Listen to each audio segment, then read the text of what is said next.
박사들이 왕의 말을 듣고 갈새 동방에서 보던 그 별이 문득 앞서 인도하여 가다가 악이 있는 곳 위에 머물러서 있는지라 그들이 별을 보고 매우 크게 기뻐하고 기뻐하더라. 집에 들어가 아기와 그의 어머니 마리아가 함께 있는 것을 보고 엎드려 아기께 경배하고 보배합을 열어 황금과 유향과 몰약을 예물로 드리니라. 어두운 세상에 빛으로 오신 주님 감사합니다. 베들레헴에 냄새나는 말구유로 오심과 같이 오늘 우리의 더럽고 냄새나는 마음에도 찾아와 주시옵소서. 낮고 천한 저희들을 긍휼히 여겨주시고 죄와 사망의 권세에서 구원하여 주옵소서. 온 누리의 구주 탄생의 영광이 찬란하게 빛나는 성탄절 아침, 저희들이 지극히 겸손한 마음으로 예배를 드립니다. 순결하신 아기 예수님의 사랑이 우리 심령에 가득 채워지는 예배가 되게 하여 주옵소서. 하늘 보좌를 버리고 이 땅에 오신 구주 예수님의 이름으로 기원하옵나이다. 아멘. 성시교독 10편 97편입니다.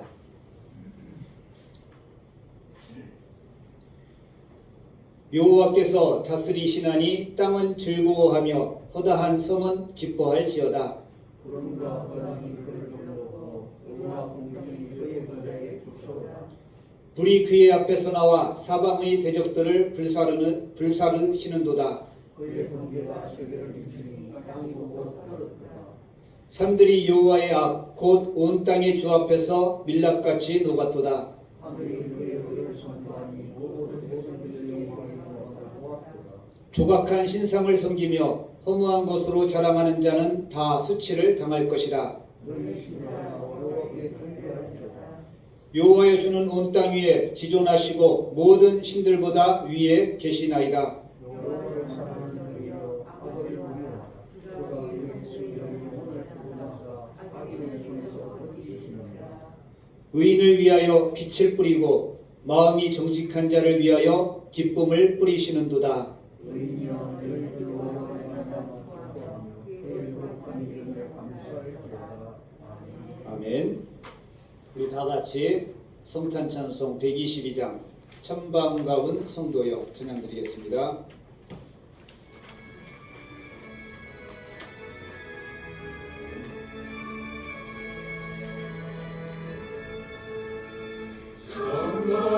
천방가운 성도여 나의 와서 베들레헴 성 안에 가봅시다. 서부유에 누리신 아기를 보고 엎드려 절하세 엎드려 절하세 엎드려 절하세 구주나셨네. 저천사여 찬송을 높이 불러서 이광활한 천지에 울리어라. 주 하나님 앞에는 영광을 돌려 엎드려 절하세 엎드려 절하세 엎드려 절하세 구주나셨네. 이 세상에 주께서 탄생할 때에 참신과 참사람이 되시려고 저동정녀 몸에서 나시었으니 엎드려 절하세 엎드려 절하세 엎드려 절하세 구주나셨네.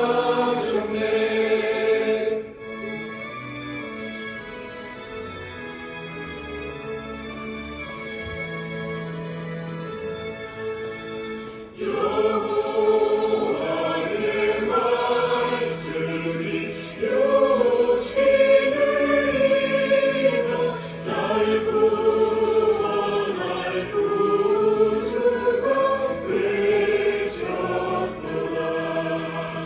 늘 감사한 찬송을 주 앞에 드려 엎드려 절하세 엎드려 절하세 엎드려 절하세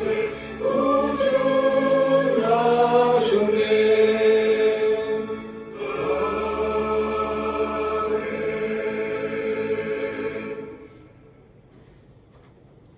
우리 다 같이 고백의 기도를 한 목소리로 드리겠습니다. 자비로우신 하나님 아버지, 성탄절 아침에 성전에 나와 모든 허물을 자복하며 회개합니다. 천사들은 아기 예수님의 탄생을 기뻐하며 찬송하였는데 저희들의 입술에는 찬송이 없고 원망과 탄식과 비난하는 말이 가득했습니다. 동방 박사들의 손에는 아기 예수님께 드릴 황금과 모략과 유향이 있었는데 저희들의 손에는 욕심과 방탕이 있습니다. 의로운 길을 걸어야 할 우리의 발걸음은 헤롯 왕과 같이 포악한 곳으로 달려갔습니다. 오 주여, 저희들의 악한 마음을 의롭게 변화시켜 주옵소서. 망령된 행실을 바로잡아 주옵소서.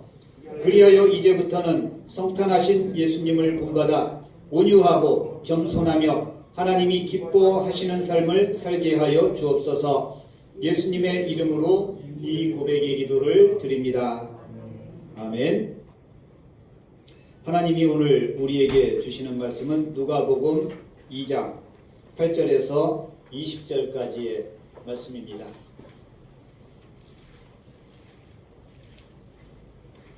누가복음 2장 8절에서 20절까지의 말씀을 새번역 성경으로 제가 봉독하겠습니다.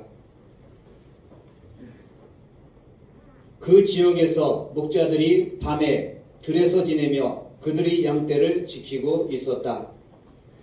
그런데 주님의 한 천사가 그들에게 나타나고 주님의 영광이 그들을 두루 비추니 그들은 몹시 두려워하였다. 천사가 그들에게 말하였다. 두려워하지 말아라. 나는 온 백성에게 큰 기쁨이 될 소식을 너희에게 전하여 준다. 오늘 다윗의 동네에서 너희에게 구주가 나셨으니 그는 곧 그리스도 주님이시다. 너희는 한 갓난아기가 포대기에 쌓여 구유에 뉘어 있는 것을 볼 터인데 이것이 너희에게 주는 표징이다. 갑자기 그 천사와 더불어 많은 하늘 군대가 나타나서 하나님을 찬양하여 말하였다. 더없이 높은 곳에서는 하나님께 영광이요 땅에서는 주님께서 좋아하시는 사람들에게 평화로다. 천사들이 목자들에게 서떠나 하늘로 올라간 뒤에 목자들이 서로 말하였다. 베들레헴으로 가서 주님께서 우리에게 알려주신 바 일어난 그 일을 봅시다. 그리고 그들은 급히 달려가서 마리아와 요셉과 구유에 누워있는 아기를 찾아냈다.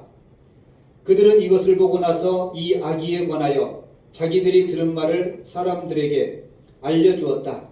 이것을 들은 사람들은 모두 목자들이 그에게 전해준 말을 이상히 여겼다.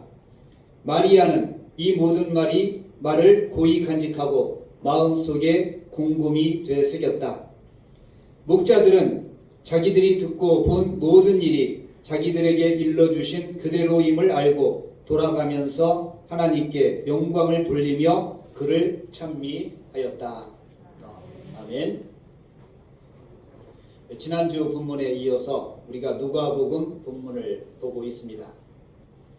마리아에게 가브리엘 천사가 나타나서 수태 고지를 하였을 때 마리아는 주여 나는 주의 여종이오니 말씀대로 이루어지기를 원합니다. 이렇게 응답을 했습니다. 그리고 아기 예수님의 탄생의 소식이 천사들을 통하여 들판에서 양을 치던 목자들에게 전해졌는데 오늘 본문의 전체적인 구조에서 본다면 이 목자들이 천사들에게 들은 이야기를 베들레헴으로 가서 사람들에게 전하여 주었는데 사람들은 그 말을 이상히 여겼다. 18절에 말씀하고 있습니다. 그러나 19절에 보면 마리아는 이 모든 말을 고이 간직하고 마음속에 곰곰이 되새겼다. 두 가지의 반응으로 나누어지고 있습니다. 아기 예수님의 탄생의 소식을 전해 주었을 때 그것을 이상하게 여겼던 사람들. 그러나 마리아는 그 말을 마음속에 고이 새겨두고 곰곰이 그 의미를 생각했다라고 기록하고 있습니다. 오늘은 성탄절 아침입니다. 공교롭게도 오늘은 코로나가 시작된 이후에 가장 많은 확진자가 나온 날입니다. 1200명을 넘어섰습니다. 기쁨의 성탄이 아니라 슬픔의 성탄, 우울한 성탄절이기도 합니다. 1년 만에 작년 성탄절만 해도 제 기억에 1년 동안 있었던 교회의 많은 성도들과 사건들을 사진으로 찍어서 추리를 장식하고 그 사진을 떼어갔던 그런 기억이 납니다. 그때만 해도 코로나에 대한 공포나 위협이 없었고 그리고 자유롭게 기쁨으로 하나님 전에 나와서 예배했습니다. 그리고 눈이 얼마나 많이 내렸는지 그때 교회 마당에서 찍었던 사진의 한 장면이 지금도 떠오릅니다. 그러나 이번 성탄절은 블루 크리스마스, 눈도 내리지 않고 최고의 확진자가 나오고 그리고 뉴스에서는 집단시설 가운데 교회발 감염이 가장 심하다라고 연일 보도가 되고 있습니다. 얼마나 위협적인 소식인지 우리가 스스로 조심하고 있지만은 교회를 통해서 코로나가 확산되어 가고 있다는 사실을 받아들이고 인정해야 됩니다. 우리가 조심하지 않으면 교회가 기쁨의 소식을 전해야 되는데 사람들은 교회를 통해서 기쁨과 평화를 얻는 것이 아니라 불안감과 공포를 갖게 된다면 정말 아이러니가 아닐 수 없습니다. 성탄절에 교인들이 모이는 것이 사람들에게는 공포와 불안의 대상이 될 수도 있는 시점이기도 합니다. 이렇게 꼭 1년이 되어가는데 그 그래프가 오늘 정점을 찍었고 이것이 하향 곡선으로 내려가리라는 보장은 없습니다. 이렇게 맞는 성탄절에 성탄의 메시지를 전해야 되는데 오늘 본문에 보면 천사들이 기쁨의 소식을 너희에게 전한다. 유앙겔리오, 복음을 전했다라고 이야기합니다. 복음은 곧 굿뉴스, 좋은 소식을 사람들에게 전했는데 아기 예수님의 탄생의 소식이 복음이었습니다. 오늘 우리에게 어떤 말이 복음이 될까 생각을 해봅니다. 코로나에 치료제가 나왔다. 한 알만 먹으면 코로나가 사라진다. 주사 한 방이면 코로나에 걸리지 않는다. 이런 뉴스가 나온다면 이 뉴스야말로 이 시대의 굿뉴스, 복음처럼 사람들이 그것을 기뻐하고 즐거워할 것입니다. 사실 아기 예수님의 탄생은 백신의 개발보다 더 큰 기쁨의 소식입니다. 그러나 현실은 코로나를 이겨내지 못하는 이런 답답한 현실 속에서 우리는 신음하고 있습니다. 사람들은 강한 것을 좋아합니다.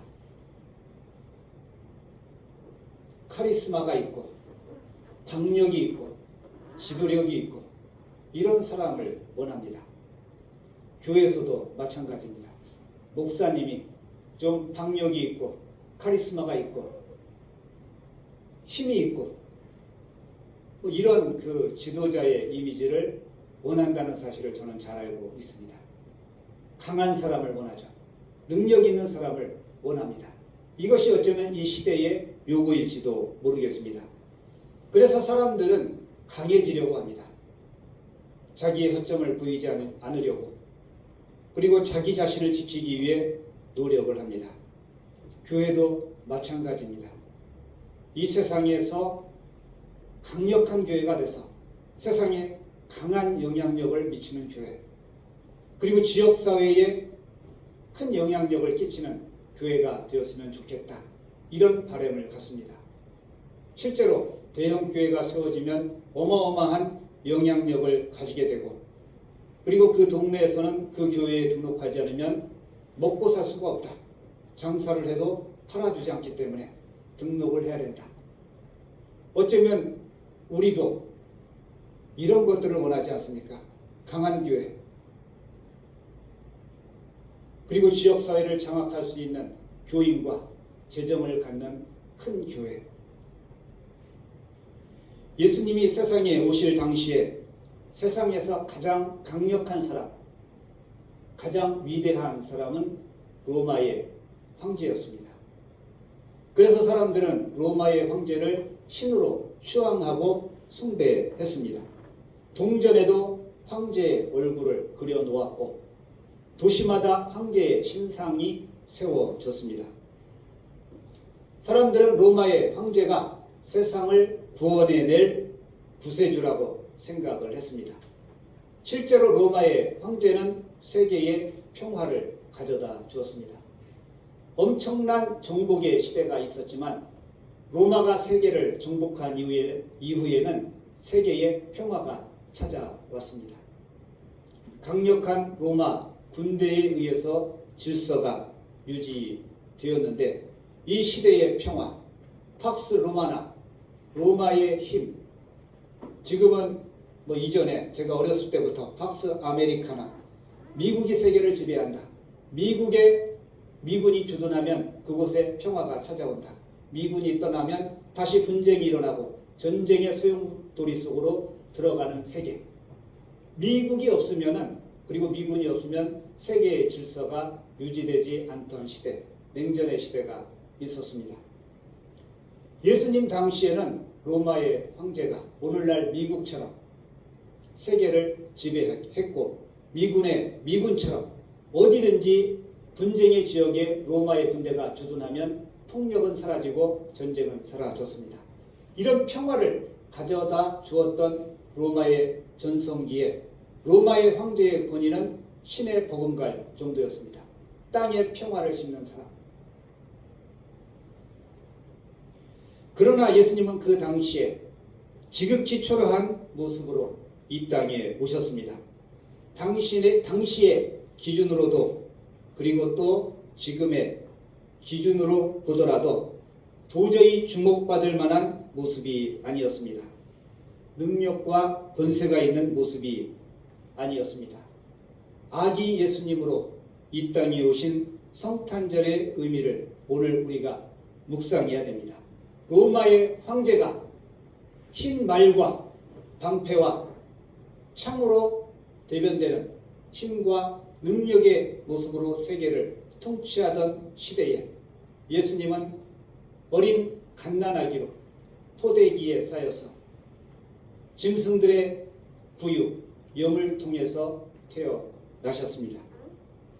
그런데 천사들은 베들레헴으로 가서 한 아기를 보게 될 것인데 포대기에 쌓여 있고 구유에 의여 있는 그 아기를 보아라. 그 아기가 너희에게 표징이 될 것이다. 곧 표적이 될 것이다. 당시 유대인들은 표적을 구했습니다. 기적을 원했습니다. 그런데 천사는 그 아기 예수님의 모습이 너희들에게 기적이며 그것이 표적이고 너희들에게 표징이 될 것이다 말씀하셨습니다. 예수님이 이 땅에 오시면서 보여주신 표적은 낡은 천조각과 짐승의 여물통, 구유였습니다. 도대체 이 포대기와 말 구유가 어떤 표적이 될 수 있을까? 가장 연약하고 비천하고 낮은 모습의 상징이 아니겠습니까? 예수님이 성년의 모습으로 하늘로부터 불말을 타고 병거를 타고 칼을 잡고 날쌘 검을 들고 이 땅에 강림하셨다면 사람들은 그 권세 앞에 다 엎드렸을 것입니다. 그러나 예수님은 그런 모습으로 오시지 않았고 마지막에도 왕으로 오셨지만 예수님은 이마에 피를 흘리며 가시관을 쓰시고 돌아가셨습니다. 이것이 우리에게 표징입니다.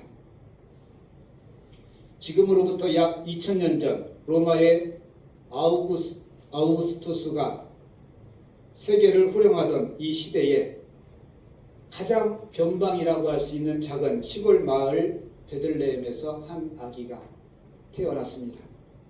이 당시 세계는 로마의 군대에 의해 질서가 유지되고 평화가 찾아오던 시기였습니다. 로마의 평화는 겉으로는 평온해 보였지만 가난한 사람들의 삶은 세금의 삶이 궁박해지고 삶의 여유를 잃어버린 백성들의 민심은 날로 흉흉해지고 인심은 날로 각박해져 갔습니다. 언제 터질지 모르는 이런 불안함이 깃들어 있던 시대.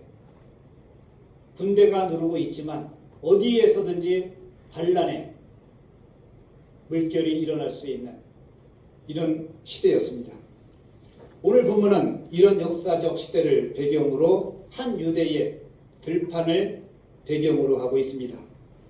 가장 변방에 그것도 마을이 아닌 들판에 잠을 자지 못하고 있던 양떼를 지키던 목자들에게 천사들이 나타났습니다. 그들은 추위와 싸워야 됐고 어둠과 싸워야 되는 그 긴 밤중에 그들은 오직 새벽만을 기다리고 있었습니다. 여명이 동토오기를 기다리고 있었습니다. 그날 밤 주님의 영광이 그들에게 나타났습니다. 메시아의 탄생의 소식은 가장 천한 곳, 가장 외로운 곳, 가장 어두운 곳에서 영광의 빛으로 임했습니다.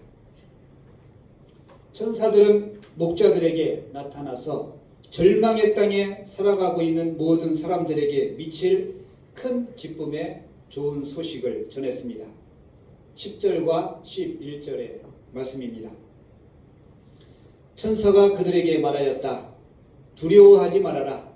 나는 온 백성에게 큰 기쁨이 될 소식을 너희에게 전하여 준다.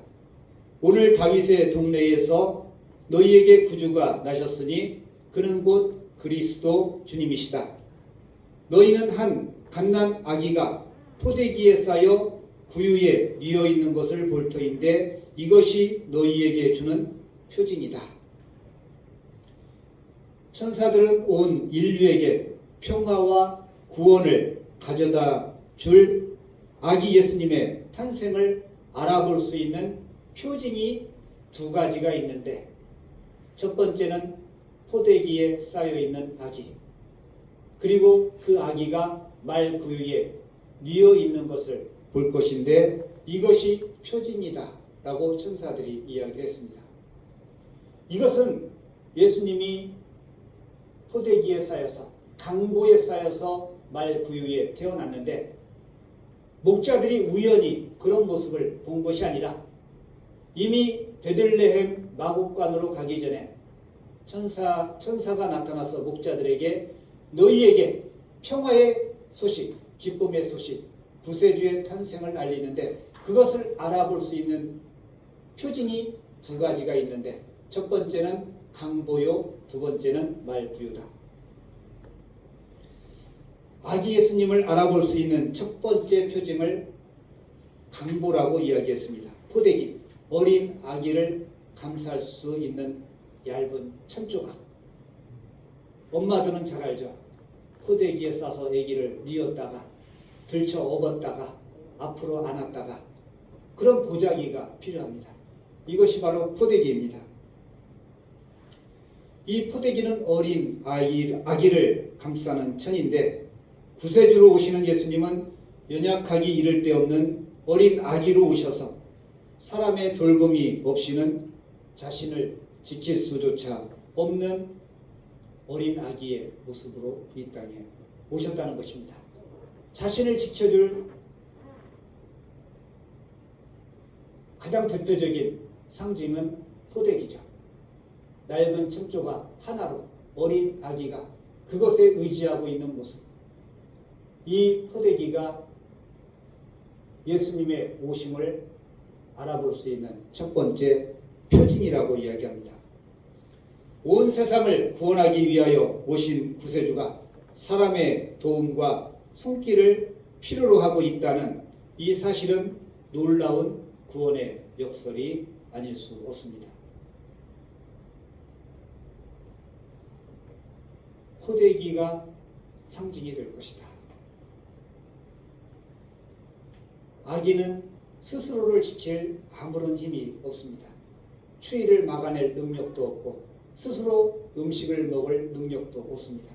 오직 사람의 도움과 손길이 있어야 젖을 먹고 음식을 먹고 그리고 옷을 입혀야 추위를 이겨낼 수 있는 어린 아기의 모습으로 예수님이 이 땅에 오셨다는 사실입니다. 우리의 문제를 들어주시고 해결해 주셔야 할 예수님은 오히려 사람의 도움과 돌봄을 받아야 할 갓난 아기의 모습으로 우리에게 다가오셨습니다. 오늘 우리가 예수님의 임재를 그리고 예수님과의 만남을 상징할 수 있는 표징이 있다면 과연 무엇일까? 스스로를 지킬 수 없는 연약한 포대기에 감싸있는 아기와 같은 모습의 사람을 본다면 이 땅에 임하신 예수님의 이미지를 우리가 떠올려야 할 것입니다. 그리고 이것이 주님을 맞이하는 자세가 되어야 할 것입니다. 포대기에 이어서 두 번째 표적은 무엇입니까? 두 번째 표징은 구유입니다. 짐승의 먹이를 주는 나무로 된 여물통을 구유라고 이야기합니다. 구유가 의미하는 바는 무엇일까? 사람들이 주목하지 않는 구석진 자리이며 보잘것없는 인생과 초라한 삶의 상징이 여물통이 아닐까 생각이 됩니다. 가축들이 머무는 텅 빈 여물통. 어쩌면 우리의 삶의 모습이 바로 이런 구유의 모습이 아닐까. 바로 구유가 놓인 그곳이야말로 우리가 주님을 만날 수 있는 자리라는 것이죠. 오늘 이 땅에 다시 주님이 오신다면 어떤 모습으로 오시겠습니까? 힘과 능력과 권세와 영광 가운데 나타나는 것이 아니라 가장 낮고 비천한 자리에 연약한 모습으로 우리에게 찾아오실 것입니다.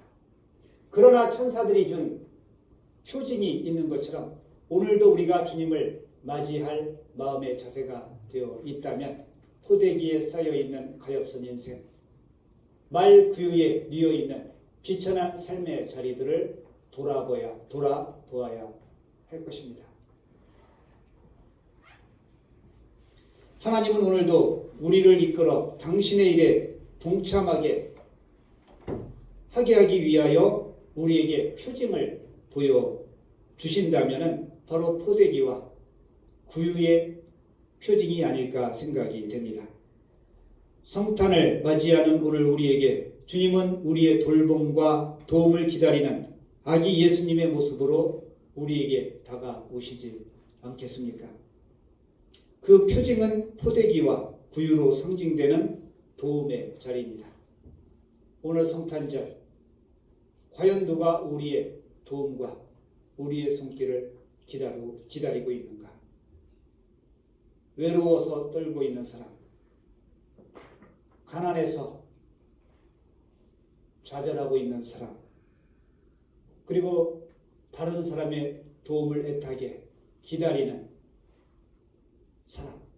어쩌면 예수님은 그 자리에 그런 연약한 모습으로 우리를 기다리고 계시지 않을까 생각해 봅니다.